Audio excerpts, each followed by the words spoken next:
I had a kid at 15 and I thought my life was over. And I'm like, wait a second. Then it just, a light bulb got in my head. I'm like, no, it's not. It's just begun. It's just begun. Like, what do you mean my life's over? Yeah, I had a kid at 15.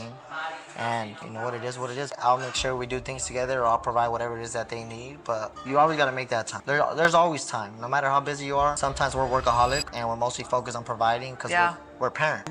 Right, it's in our nature. It's like, why are you giving me a hard time? I'm providing, but it's also, they want the time. First of all, you're not gonna get that time back with your son. Your son's only a certain age for a certain amount of time, and time flies quick. You mentioned a little bit about your family.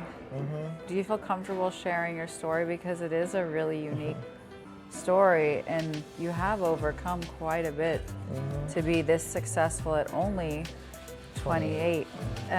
So you have a son. Yeah, 13-year-old son. How old were you when you had your son? I was 15 when I had my son. And ladies and gentlemen, I want you to understand that Grandma and Grandpa did not raise his son. And the son's mother is not a single mother. They have been together since 7th grade. And this man has raised that child while he was a child and always been a strong part of your son's life. Share your story, what that was like to grow up while raising someone.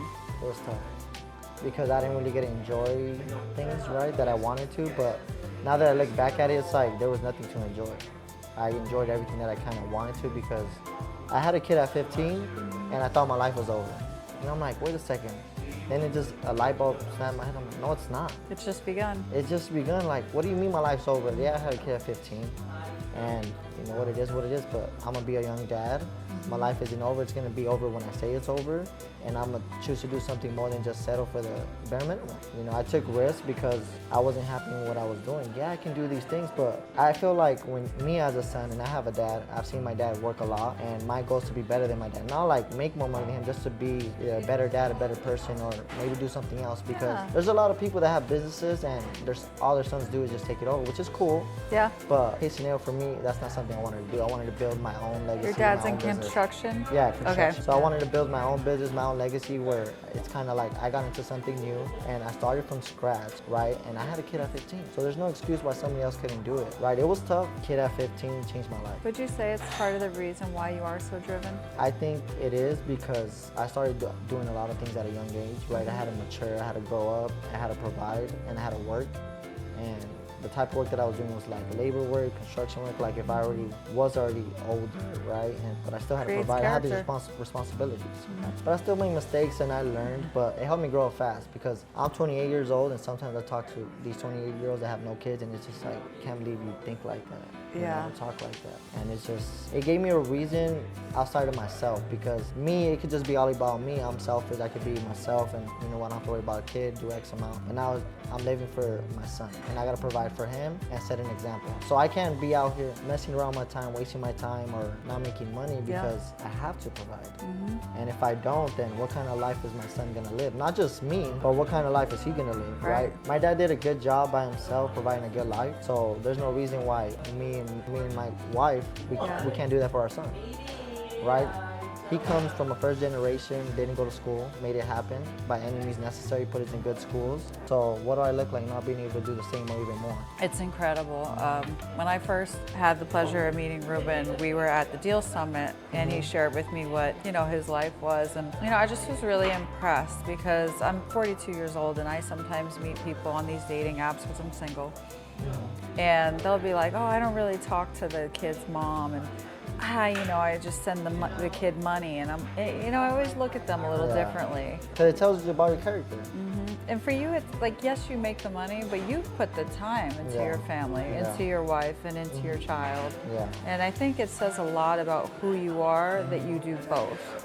Yeah. Sometimes it gets tricky with work, but I make the time. Like I'll make sure we do things together, or I'll provide whatever it is that they need. But you always gotta make that time. There's always time, no matter how busy you are. Sometimes we're workaholic and we're mostly focused on providing because we're parents, right? It's in our nature. It's like, why are you giving me a hard time? I'm providing, but it's also they want the time. First of all, you're not gonna get that time back with your son. Your son's only a certain age for a certain amount of time, and time flies quick, right? So you want to make sure that you spend the time, you do the activities, you make the memories, because they're gonna grow up one day and they're probably not gonna want to hang out with you anymore. I know nothing about that Yeah. with two 14-year-olds. Yeah, they're gonna get to like 18 and then they're gonna want to go to college somewhere else, and then you're like, bye. And I'm already like, no, don't go away. my son, like, man, seeing him grow, and it just happened so fast. He's just grown so quick. And What's his he's name? Ruben. So he's the fourth. Ruben, Yeah, fourth. I'm the third. My dad's the junior. Then my grandpa's the first. Oh, how cool. Yeah. The Castillo family. Yeah, basically. So it's bigger than me, and it's about like leaving a legacy behind. He doesn't have to do what I do. I'm gonna tell you, if you're gonna do something, go all in, but don't settle. Like the way I look at life is, you only have one chance at life. You're not gonna come back and live again. Maybe you are, but you probably won't remember.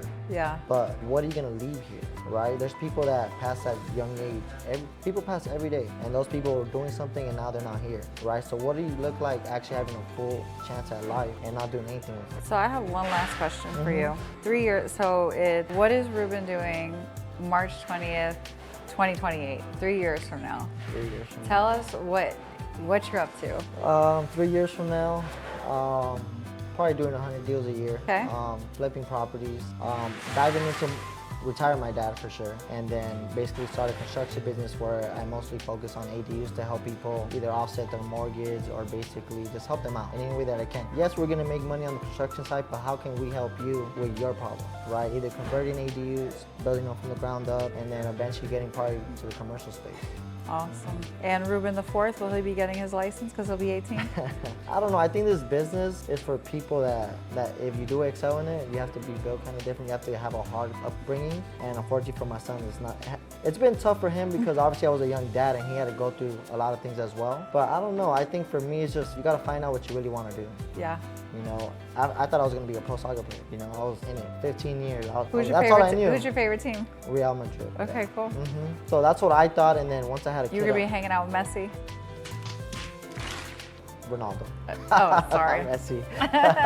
But that's what I thought I was gonna do, and I had a kid, and I was like, I don't know, if this is really gonna work out, right? So I had to go through different avenues. I picked, like for school, I picked to be a physical therapist, and I'm like, I have to go to doctor school for this too? I was like, oh, absolutely not. No, I'm done. I got my bachelor's, I'm out. Now I'm gonna do what I wanna do, and I haven't looked back. And I treat, if you look at it, real estate is kind of like school, because your first year, your freshman year, sophomore year, junior year. Now I'm in my junior year. Yeah. Now what does the senior year look like? So That's my senior very true. My senior year is like, okay, I'm an expert at buyers and sellers, right? Now I get to choose how far I want to take it. Everyone, when you get into real estate, we're switching topics here, but everyone's like, okay, do buyers in the beginning so Yeah. you can learn.